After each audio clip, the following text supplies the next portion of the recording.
भरतपुर में अवैध धंधों में साथ नहीं देने की कीमत एक परिवार को भारी पड़ गई।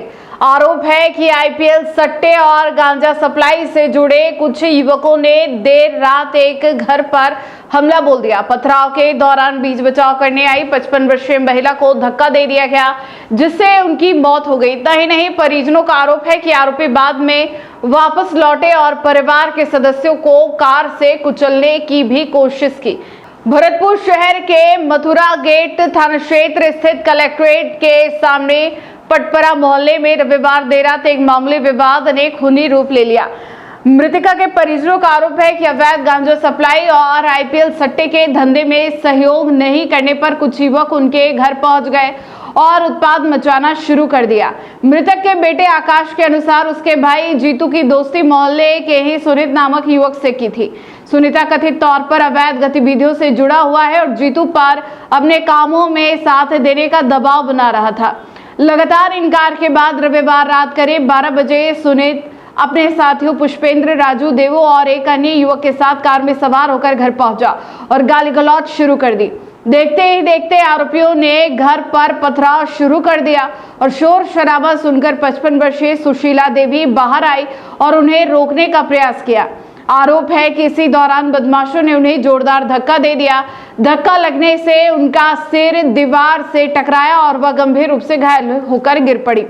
परिजनों का आरोप है कि वारदात के बाद आरोपी मौके से भाग गए, लेकिन कुछ देर बाद दोबारा लौटे और परिवार के सदस्यों को कार से कुचलने की कोशिश की। घटना के बाद घायल महिला को तत्काल आरबीएम अस्पताल ले जाया गया, जहां डॉक्टरों ने उन्हें मृत घोषित कर दिया। मामले में एडिशनल एसपी धर्मेंद्र यादव ने बताया कि परिजनों की रिपोर्ट के आधार पर मामला दर्ज कर लिया गया है। मेडिकल बोर्ड से पोस्टमार्टम कराया गया है और जांच के बाद आगे की कार्रवाई की जाएगी। ये रात को सूचना आई थी हमारे पास अभय कमांड से कि यहाँ कलेक्ट्रेट के सामने पटवा मोहल्ला है, वहाँ झगड़ा हो रहा है। तो रात को डीओ गया था और ऑफिसर्स गए थे। तो बाद में वहाँ गए तो लेडीज के लिए इन्होंने बताया कि सब इसके झगड़े में चोटें आई, उनको यहाँ लेके आए हम और वो डेड थी। बाद में यहाँ जब अस्पताल में मालूम किया तो उससे पहले अस्पताल में उनको लेके आ चुके थे और डॉक्टर ने उसको डेड डिक्लेयर कर दिया था। तो अब इन्होंने रिपोर्ट दी है, उसके बारे में हम प्रकरण दर्ज करके और अनुसंधान कर रहे हैं। अनुसंधान से जो वस्तु स्थिति होगी उसके अनुसार कार्रवाई करेंगे। बोर्ड से पोस्टमार्टम करवाया जा रहा है। इसकी घटना है, हम लोग भाई सोए हुए थे अपने अपने घरों में। रात को ये 4-5 लड़के आए थे, सुनीत, राजू, देवेंद्र, देवू और टल्ला। इन्होंने आके मेरे घर पे आके पथराव, हाथ में पत्थर लेके घर में मेरे गेट में पथराव किया है। मेरी माँ की चोटें आई हैं। मेरी माँ ने जैसे गेट खोला था, मेरी माँ में धक्का दिया है। वो मेरी माँ पत्थर पे आके गिरी है। मेरी माँ एक्सपायर रात को हो गई हॉस्पिटल में आते ही। क्यों किया उन लोगों ने? ये चीज की पता ही नहीं चला है।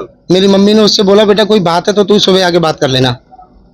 उसमें धक्का मुक्की करते हुए वो अंदर तक गया है। वो फिर भागे। उसके बाद में गाड़ी में बैठा है, गाड़ी बैक करके आया है। फिर वापस सारिस की तरफ से गाड़ी लेके आए। हम रोड पे खड़े हुए थे तो उसके बाद हमने रोड पे गाड़ी चढ़ाई हमारे ऊपर। फिर हम फुटपाथ पे चले एक साथ। 4 व्हीलर थी, 1048 नंबर है। तो वो तुम्हारे पड़ोस में रहते हैं? पीछे ही रहते मोहल्ले में सर। पहले कोई विवाद हुआ है क्या? हमारे साथ कोई विवाद नहीं हुआ है। मोहल्ले वालों के साथ कई बार उनका विवाद हो चुका है। मोहल्ले वाले कोई रिपोर्ट नहीं करते हैं। अभी 2-3 दिन पहले मोहल्ले में लेडीज के साथ मारपीट की इन्होंने, पूरे परिवार ने। उससे पहले 2-3 पहले बुराई नगर के बगल में कोने में जूते चप्पल गाड़ते बेचारे गरीब, उनके मियाँ बीवी के साथ मारपीट किया। पुलिस आई थी, पुलिस ने हमको यहाँ पे हमारी माँ की डेड बॉडी इसमें रखा दी है और सुबह हाँ मुकदमा दर्ज करा दो। हाँ मुकदमा दर्ज कराऊंगा सर। क्या नाम है आपका? मेरा नाम राधा रमन है।